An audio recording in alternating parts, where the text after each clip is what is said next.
Allez, on retrouve nos amis pour la suite et la fin de votre émission Au regard croisé. On parlait du Tchad et la levée des restrictions des partis politiques, ce qui est une bonne chose à souligner là-bas au pays de Mahamat Déby Itno.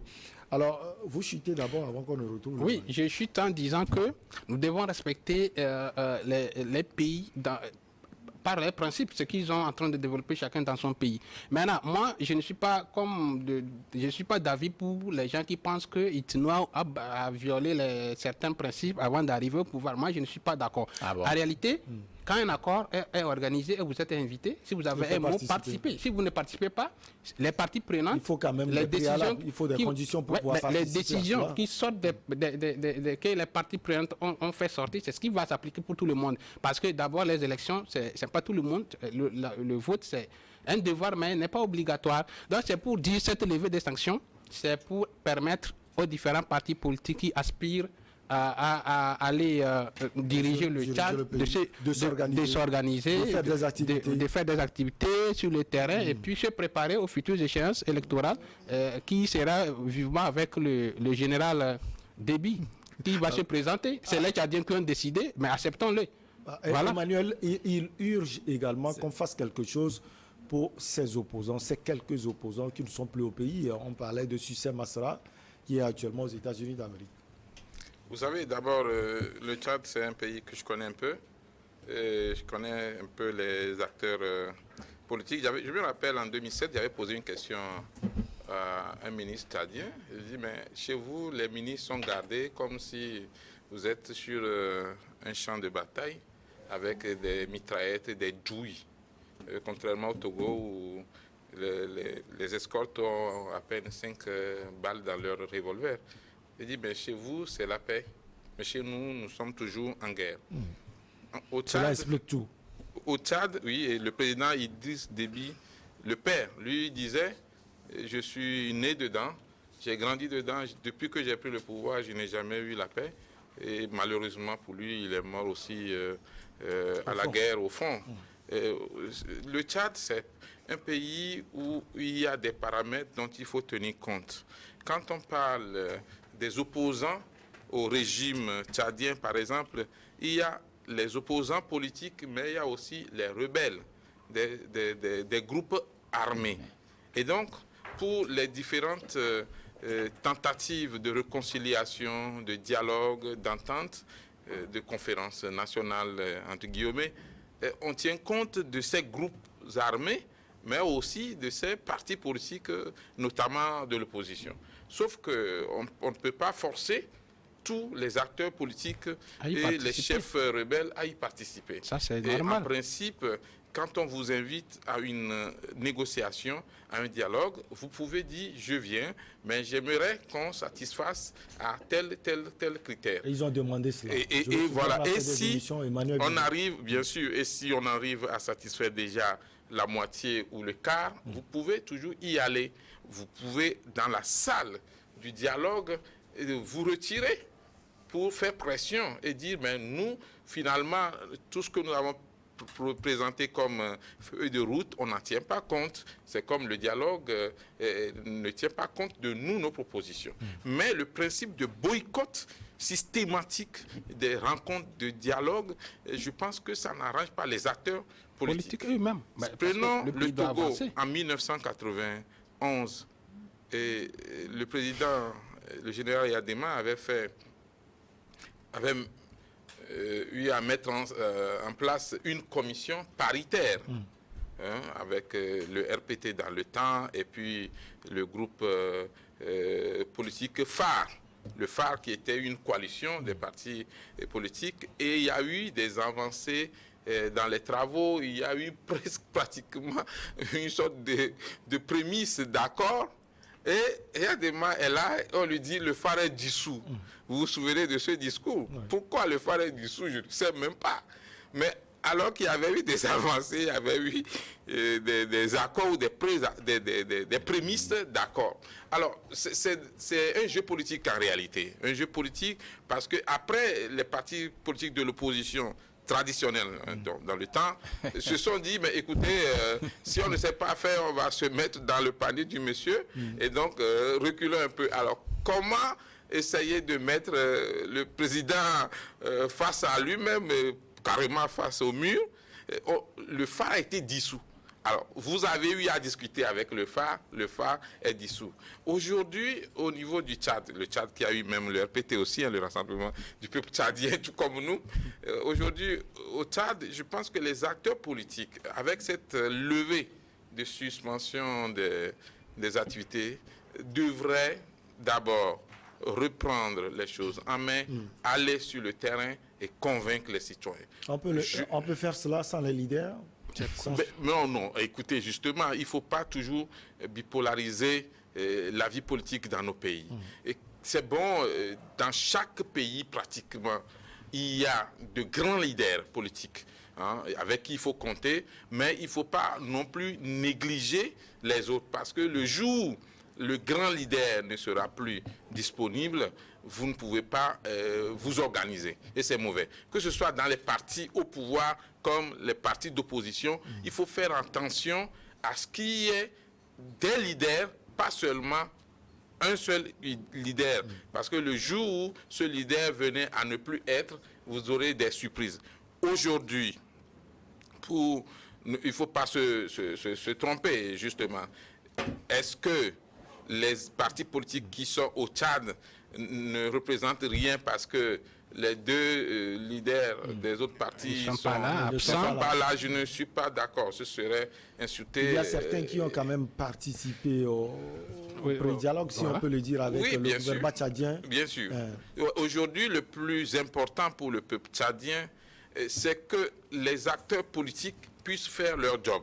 Si vous avez créé votre parti politique, c'est parce que vous voulez accéder au pouvoir, en principe, par les urnes.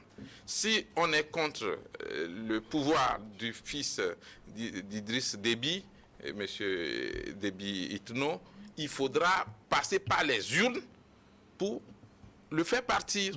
Mais faire croire que, écoutez, on va rester là, chanter, le père est parti, le fils vient, le Saint-Esprit va venir. Vous n'allez rien faire. mais il faut organiser maintenant vos militants. Il faut essayer de les sensibiliser pour qu'au moment de passer à l'action, c'est-à-dire les urnes, pas les coups d'État, parce qu'il faut que ça s'arrête aussi, les coups d'État en Afrique. Au moment de passer aux urnes, maintenant, vous éliminez le pouvoir que vous ne voulez pas, pas les urnes, démocratiquement. Mais justement, quand on s'y prend tardivement, prenez le cas du Togo, il y a beaucoup de partis politiques qui attendent le dernier moment pour commencer par travailler quand il s'agit des élections. Or, nous savons déjà en 2020, qu'en 2025, il y aura une élection présidentielle. Un bon parti politique devrait déjà commencer par se préparer pour les élections de 2025, dès 2020. Et d'abord, les gens restent dans le chantage. On dit aux militants qu'on ne va pas participer. Et après, on participe quand même. À minuit du dernier. Et une bonne élection commence par le recensement. Il faut d'abord sensibiliser les citoyens tchadiens, maliens ou burkinabés à se faire recenser, à détenir leur carte ivoirienne, à détenir leur carte d'électeur. Et au moment opportun, c'est le peuple, vous savez, ne nous trompons pas, c'est le peuple qui a le pouvoir. Le peuple peut décider de te faire partie, tu ne peux rien faire. Et il y a deux façons seulement, soit par les urnes ou par une révolution. Mais les coups d'État, c'est un groupe d'individus qui décident de faire la loi, comme on le dit. Et ça, ce n'est pas démocratique. Allez, si vous le permettez, on termine par le Togo. Vous voulez ajouter quelque chose en 30 secondes? Pour dire que c'est vrai, ce qu'il a dit, c'est vrai. Mais ce qu'il oublie, que nous sommes en Afrique, que le peuple aussi, sa décision ne compte pas souvent dans nos États. Quand je dis ça, en principe, c'est ça. La norme, c'est que le peuple qui décide de qui rester au pouvoir. Mais un pouvoir qui est fort décide de comment je vais rester au pouvoir. Quelle est la situation? Non. Les acteurs politiques de l'opposition doivent jouer leur rôle aussi. Oui, ils doivent jouer leur rôle. C'est un appel. Voilà. Mais aujourd'hui, dans un État comme au Tchad, par exemple, vous avez vu comment on fait des pieds et mains pour maintenir des gens au pouvoir, coûte que coûte, à à tout prix, par tous les moyens. On ne peut pas me dire... Mais il y a les élections qui vont venir. Non, laissez les élections là où ils sont. Je vous dis, dans des États africains, il y a parfois, ne comptez pas avec des élections. Je vous assure, c'est la démocratie. Le principe de démocratie, c'est les élections. Mais est-ce que nous sommes prêts à aller à des élections qui puissent donner la quiétude au peuple qui sont concernés? Non. Les acteurs politiques doivent veiller à ce que les élections soient transparentes, avant que ces élections soient transparentes, acceptables, il y a des en faisant un travail il y a des préalables qu'il faut d'abord gérer avant qu'on ne parle de la transparence. Parce que ce n'est pas des mots. Les mots transparence, les mots élection transparence, ce ne sont pas des mots, c'est des actes. Pourquoi il y a des cadres de consultation. Oui, justement, ce cadre-là, les gens doivent poser véritablement des préalables et on prenne en compte ces préalables-là pour que l'appareil politique puisse émerger et donner la quiétude. Le président Déby a dit à tout le peuple tchadien, mes portes sont ouvertes. Vous pouvez faire des propositions. Et les acteurs politiques ont le droit d'écrire au président. Non, c'est des langages politiques. Ou bien, il a dit, c'est un langage politique. Est-ce qu'il est prêt à lâcher le pouvoir? Je ne suis pas d'accord avec cette façon de quel peuple. Le président togolais fort, Gnassingbé, a présidé, c'était le 24 janvier dernier à Kara, au nord du Togo, une rencontre d'échange et de partage et également d'écoute avec les directeurs régionaux des services déconcentrés des régions centrales de la Kara et des Savani. Il s'agit d'une première phase de rencontre qui s'étendront aux autres régions du pays. On commence par vous, Emmanuel Vivien-Tomi. Qu'est-ce qu'on peut comprendre par cette rencontre? Il faut d'abord saluer cette manière de décentraliser les activités gouvernementales. Depuis un moment, on a remarqué que le président Faure Gnassingbé et son gouvernement essaient de ne pas être juste scotchés à Lomé. Il y a des réunions du Conseil de ministres qui se tiennent un peu partout dans les préfectures du pays. Mais oui, et il y a aussi des rencontres où on n'attend pas nécessairement que le président lui-même se déplace, mais pour montrer sa proximité et pouvoir avoir du temps pour discuter avec ses concitoyens, il se déplace. C'est en cela que la rencontre qui a regroupé des responsables de services des régions de Savane, Kara et puis Centrale, c'est dans ce sens-là que se situe cette rencontre avec le président. Le président a eu à leur rappeler la feuille de route du gouvernement, à leur dire ce que les citoyens attendent justement des gouvernants, et eux, en tant que membres de l'administration, donc émanant du gouvernement, leurs responsabilités. Le président en a profité également pour discuter directement avec la population. Il a rappelé la question de la sécurité. La lutte contre le terrorisme, ce n'est pas une affaire du gouvernement, de l'armée et des forces de sécurité. C'est une affaire de nous tous. La question économique, nous devons continuer par travailler. Nous devons tout mettre en œuvre pour investir, mais aussi ne pas tout attendre nécessairement. Quand on est jeune, on peut aussi s'auto-employer et l'État vient en appui. Et il y a également la question de la lutte contre la lenteur administrative, la lutte contre la corruption.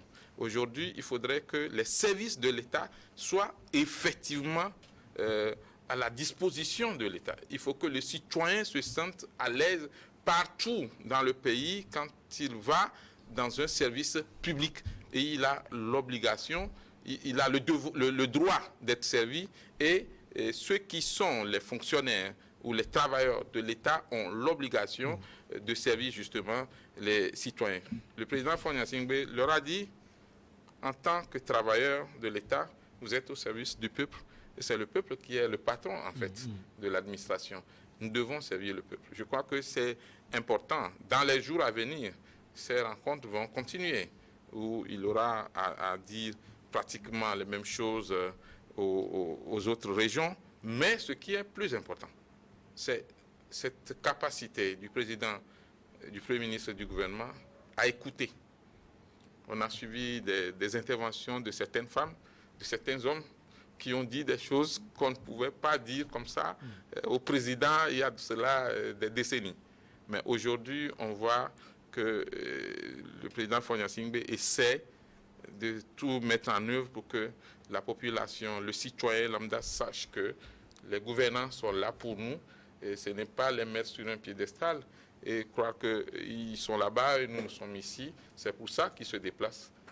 Dans la journée de demain, il sera à Thiévier, dans le cadre du forum agricole. Dans l'émission de jeudi, il y a un invité, Robert Kossiga, à côté, qui avait dit que les gens n'arrivent pas à rencontrer le président Faure Gnassingbé. On le voit à travers l'acte qu'il a posé, et surtout cette rencontre à Kara. Mais comment il voulait que les gens le rencontrent? Faure Gnassingbé, le président Faure Gnassingbé, c'est un homme de terrain, il est en train de le démontrer, tout le monde peut le rencontrer. Lui, vous parle de quelle rencontre alors? Mais moi, j'ai dit que c'est vraiment une chose, comme l'a dit Viviane, à saluer. Vous allez voir que le président, par rapport à sa feuille de route qu'il a émis et son dynamisme, sa manière de travailler, ça s'est également traduit dans son gouvernement d'abord. Vous allez voir du Premier ministre jusqu'à tous les ministres sont des acteurs de terrain.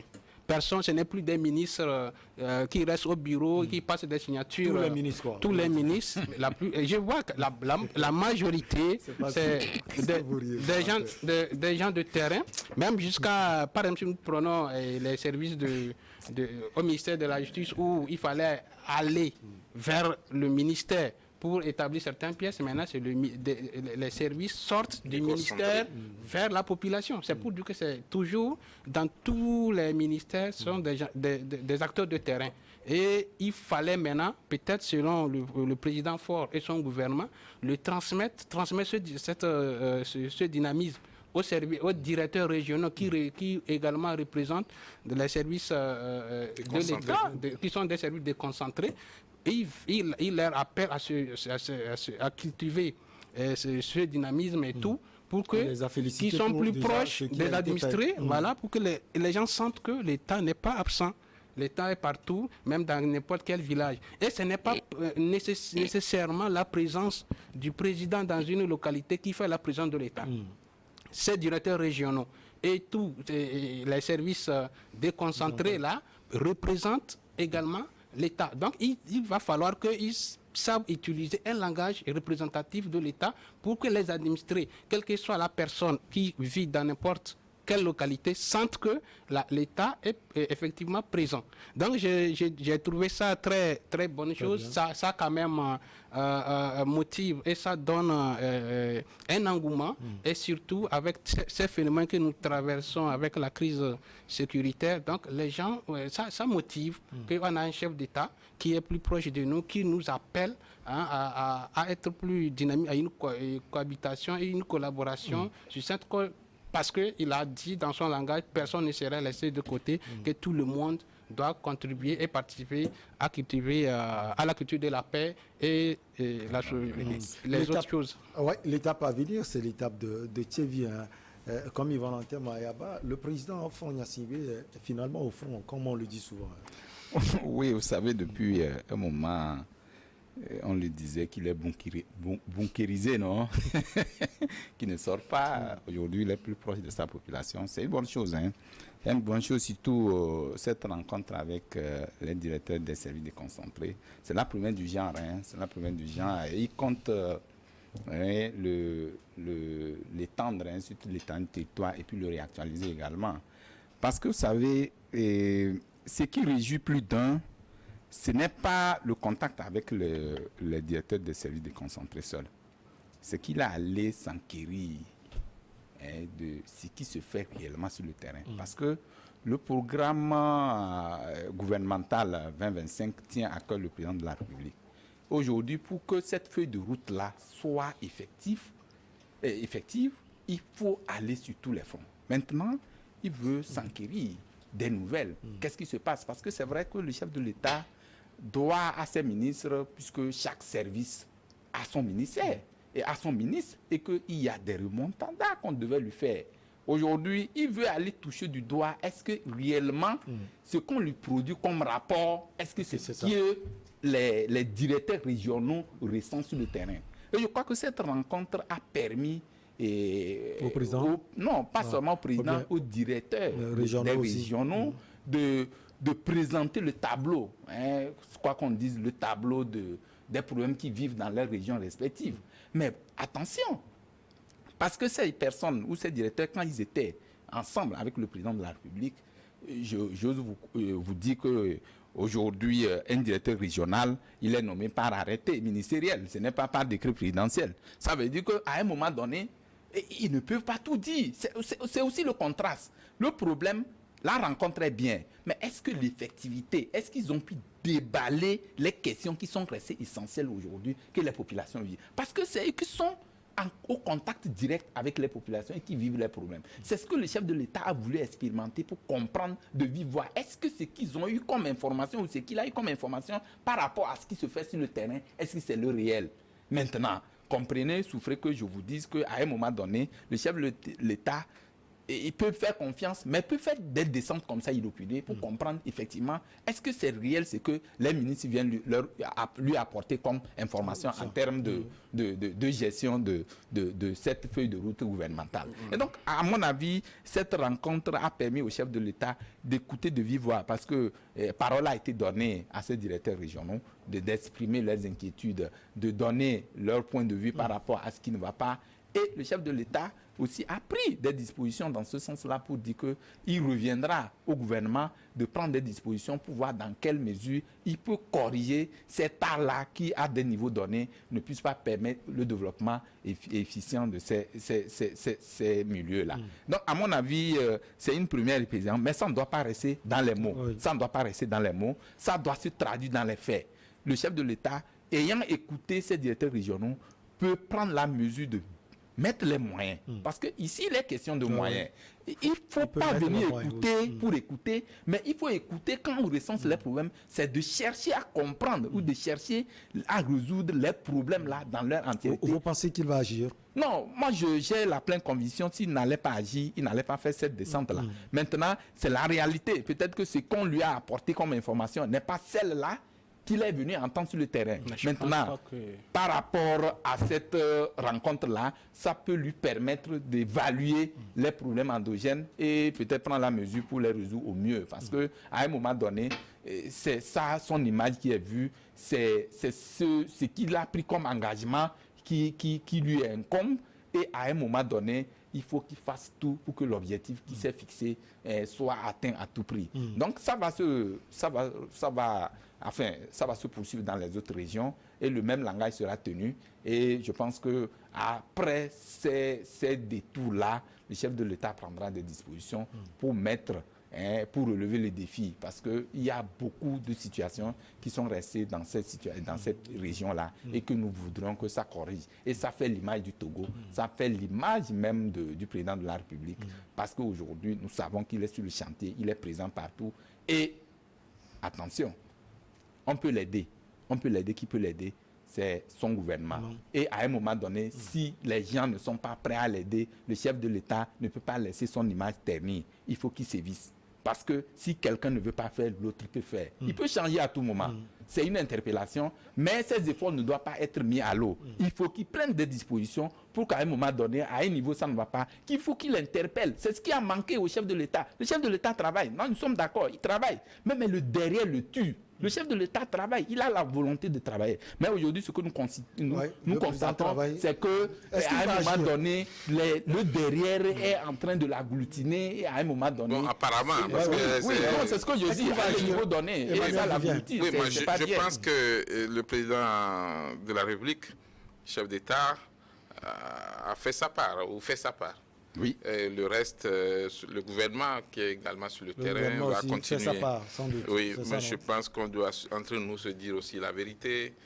C'est important de faire ces sorties, mais il faut qu'il y ait aussi un suivi après.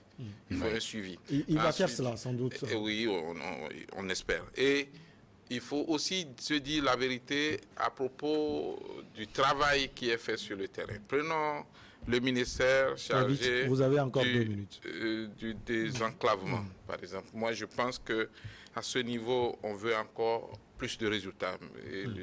Et le président, je pense que quand il a visité certains milieux, il a pu se rendre compte combien de kilomètres de pistes on arrive à aménager effectivement dans chaque préfecture du pays. Et ça me tient à cœur. Il faudra parler de cela.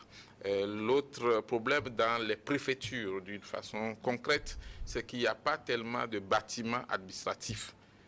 Pourquoi ne pas initier au niveau du ministère de l'Urbanisme une sorte de projet permettant que dans chaque préfecture, ou du moins ce chef-lieu de préfecture, qu'il y ait au moins un complexe, qu'on peut dire ça, c'est un complexe de l'État. Vous savez, la location des bureaux servant à l'administration, ça revient cher à l'État. Donc, quand le président se déplace aussi, il faudrait qu'on ait la possibilité, la capacité, le courage de lui dire ce qui ne va pas. Il n'est pas là justement pour écouter juste les bons discours préfabriqués. Il veut écouter la réalité.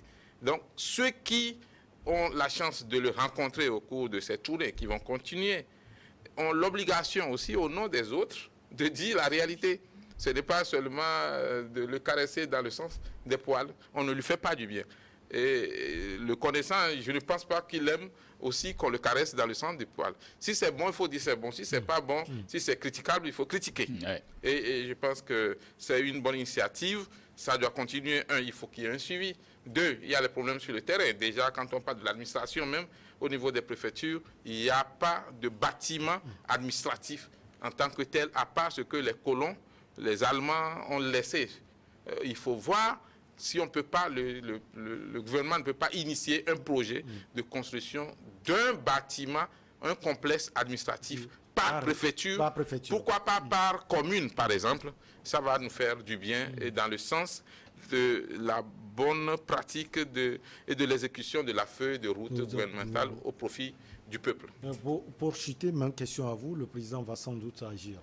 Oui, il va agir, mais l'autre chose que je voulais faire la nuance, c'est pas parce que, bon, selon moi, je ne suis pas en train de voir le président descendre sur le terrain parce qu'il y a une crise de confiance entre lui et ses ministres. Parce que, tous les ministres font leur boulot. J'ai dit... Oui, ça, mais il était même là-bas avec certains de ses donc ça veut dire le président a toutes les informations qui, quotidiennement, et c'est quelqu'un aussi qui fait des sympas la première fois quand les gens disent...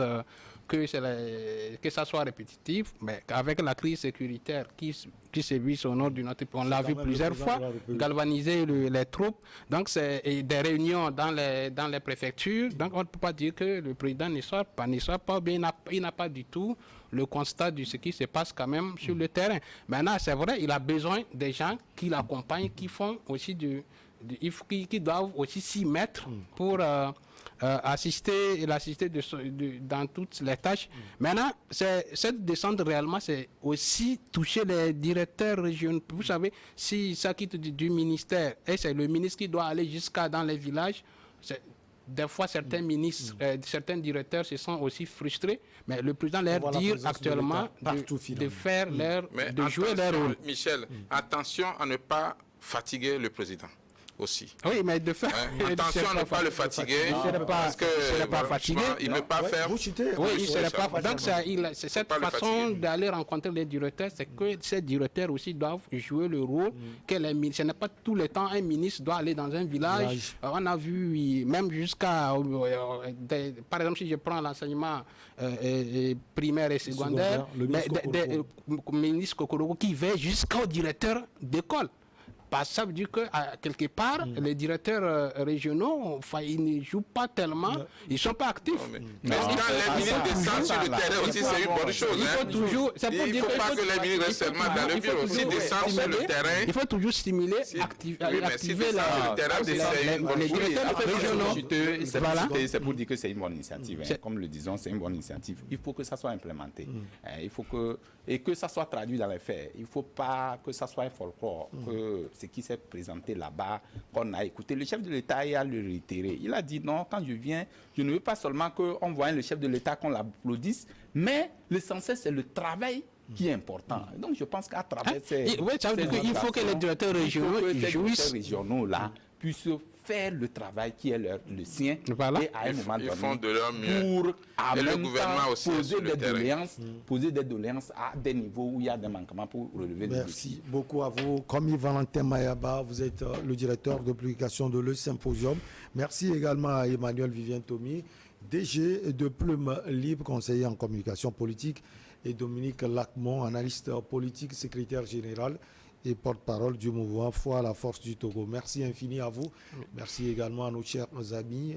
Bon week-end à tout le monde. À très bientôt.